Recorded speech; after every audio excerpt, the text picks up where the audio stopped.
Bismillahirrahmanirrahim. Bagaimana kalau ada seorang ustadz atau kiai yang bisa melihat hal-hal gaib dan masa depan? Apakah ini juga termasuk syirik? Ini maaf, bukan kiai, ya. Ini dukun. Ini dukun, nggak ada itu. Bagaimana cara? Gitu kan?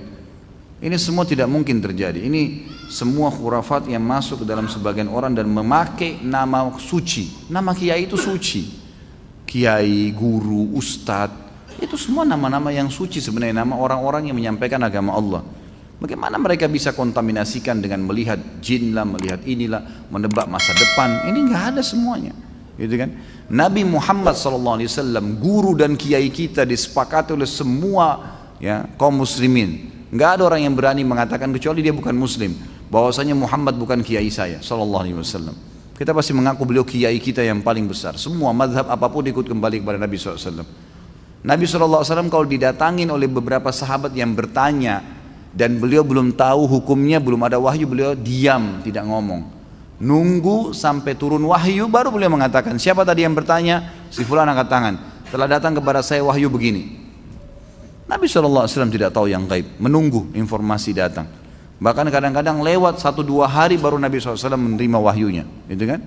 Waktu dituduh Aisyah berzina, nanti akan kita bahas itu dalam dosa besar tentang menuduh orang mukminah berzina, itu sempat wahyu terputus dari Nabi SAW kalau tidak salah sebulan, nggak ada wahyu turun.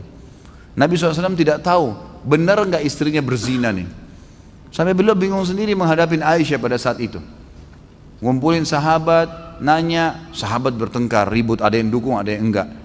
Datang ke rumahnya Aisyah, ditanyakan Aisyah, Aisyah mengatakan tidak, saya tidak melakukan. Sampai turun firman Allah Subhanahu Wa Taala. Nabi SAW terjadi pada rumah tangganya. Turun ayat Al-Quran, nanti akan kita bahas tuh. Ayat-ayatnya lengkap semua menceritakan. Beliau tidak tahu yang gaib. Bagaimana ada orang yang mengaku kiai, kemudian bisa melihat yang gaib, bisa tahu masa depan? Bagaimana caranya? Allah mengatakan dalam Al-Quran tentang Nabi SAW, dan Nabi disuruh ucapkan itu. A'udzu billahi minasyaitonir rajim. Qul law kuntu a'lamul ghaiba lastakthartu minal khairi wa ma massani as-su. Katakan hai Muhammad kepada mereka, kalau saya ini tahu yang gaib, maka pasti saya akan perbanyak kebaikan-kebaikan dan saya tidak akan ditimpa masalah.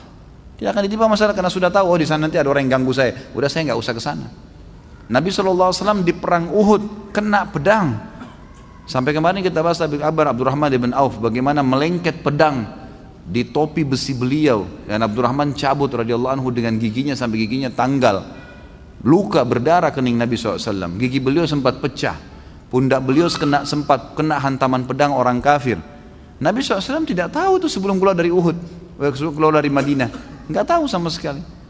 Bahkan beliau mengatakan, saya rasakan sakitnya sebulan, gitu kan? Kalau Nabi SAW tahu, Nabi tidak akan keluar. Tapi memang begitulah, gitu kan? Memang tidak ada yang tahu.